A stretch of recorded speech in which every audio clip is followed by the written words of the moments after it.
kalalabas lang na desisyon ng Korte Suprema. Ngayon lang po, June 10. Mainit-init pa, breaking. Kaya lang maraming nagtatanong sa akin, Attorney, ano bang totoo dyan? Tuwang-tuwa yung mga DDS. Kinampihan daw ng Korte Suprema ang kampo ni Cayetano kasi dinismiss yung petition. Yung petition na humihiling na ideklarang may quorum. Valid yung quorum noong June 3, 2026. Mayroon kasing petition na final sa Korte Suprema.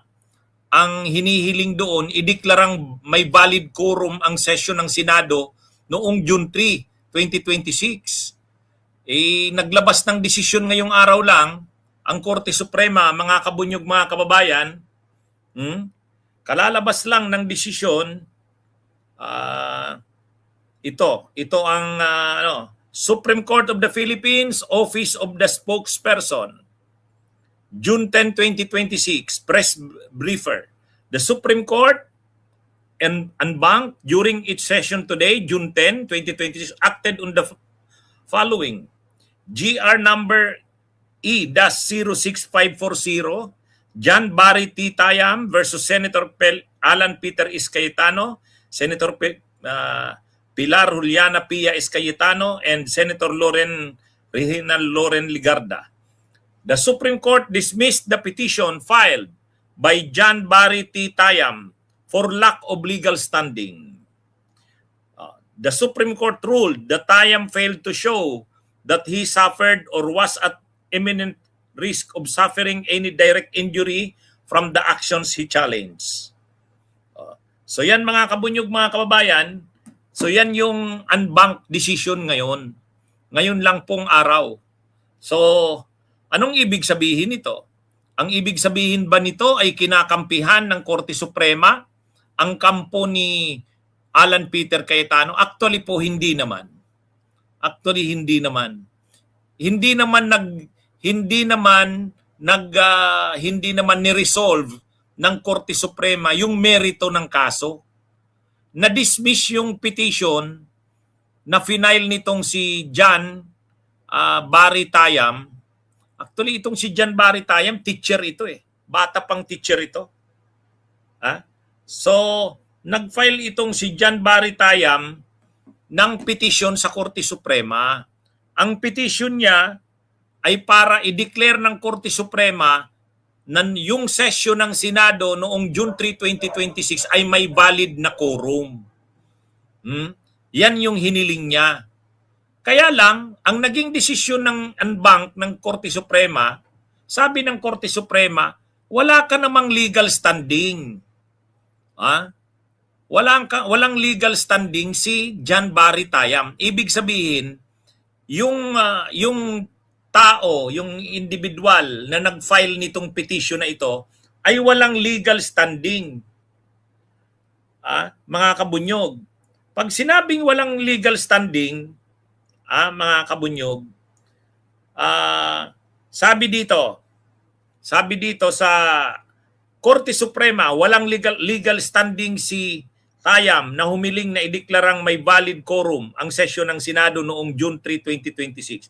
Isinantabi ng Korte Suprema dahil sa lack of legal standing o kawalan ng karapatang magdemanda ang petisyong inihain ni John Barry T. Tayam na humiling na ideklarang valid ang quorum ng 12 senador noong sesyon ng Senado noong June 3, 2026. Sinabi ng Korte Suprema na nabigo si Tayam na patunayang siya ay nagtamo o nasa napipintong panganib na magtamo ng anumang direktang pinsala mula sa mga aksyong kanyang kwinestyon.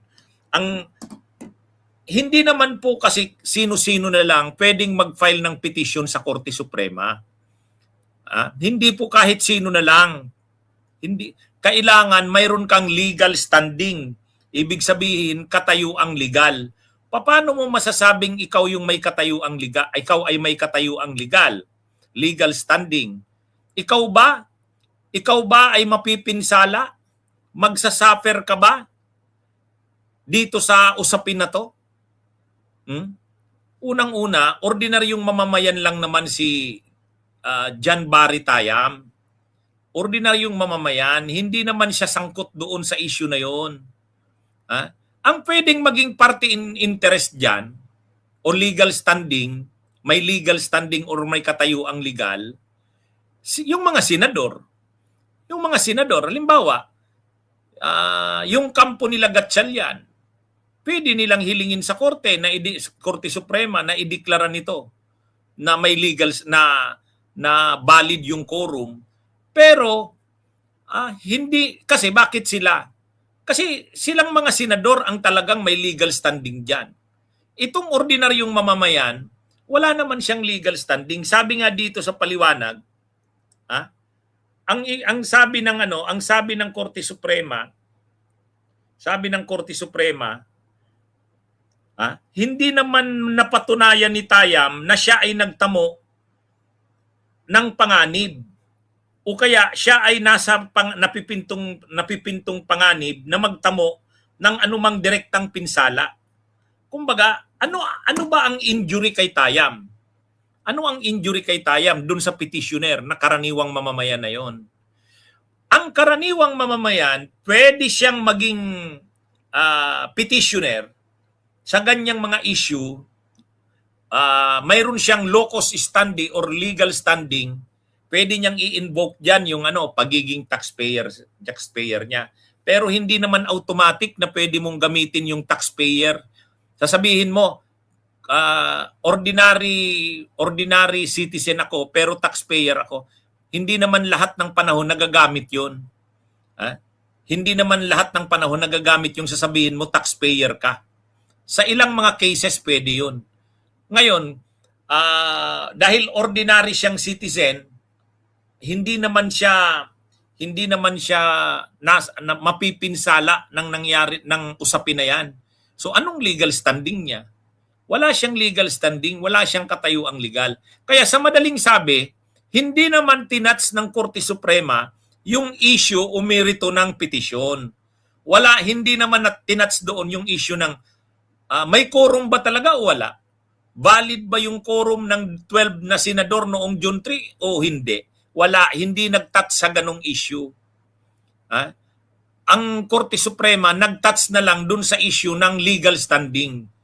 Dun sa issue ng legal standing, niresolve na ng Korte Suprema yung petition. At ang desisyon ng Korte Suprema, walang legal standing. Therefore, dismissible itong kaso, itong petition na to. Alam nyo mga kabunyog, mga kababayan, ang mga petition or kaso sa Korte Suprema or sa Korte, tinitingnan muna dyan ang legal standing ng petitioner. O ito bang petitioner may katayuang legal? Mapipinsala ba siya dito sa usapin na ito? Kung hindi naman siya mapipinsala, hindi naman siya mai-injure nito, mapipinsala, hindi siya wala siyang katayuang legal para mag-raise ng petition na to. Kaya ang isa pang kadalasang ginagamit ng Korte Suprema, hindi niya na tinatouch yung issue eh. Hindi na. Pwedeng ang sasabihin pa ng Korte Suprema, moot and academic. Ang ibig sabihin ng moot and academic, wala naman na, tapos na yung issue na yan, na hindi na yan,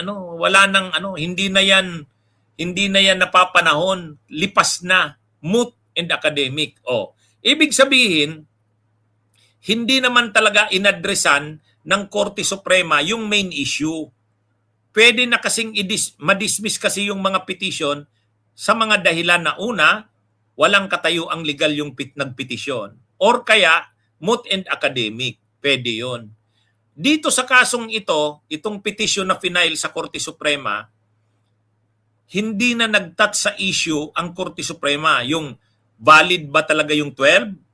May quorum ba talaga yon? Yung bang ginawa nung June 3 ng mga senador ay legal? Hindi. Hindi nag-touch sa usapin na yon. Basta't ang tinats lang ng Korte Suprema, ito bang petitioner na nagngangalang Jan Barry Tayam ay may katayuang legal o legal standing na magpetisyon. Ang sabi ng Korte Suprema, hindi. So yun mga kabunyog, mga kababayan ng doon. Na-dismiss yung kaso, yung petition sa technicality, hindi doon sa merito ng issue. Hindi sa merito ng issue. Siguro, kung pagdating ng panahon, may ibang mga, halimbawa, mga senador mismo, magpetisyon sila sa Korte Suprema para makialam na sa isyung ito, yun, ano na yon. Kapag mga senador, real parties in interest yan. Kumbaga mga may legal standing yan.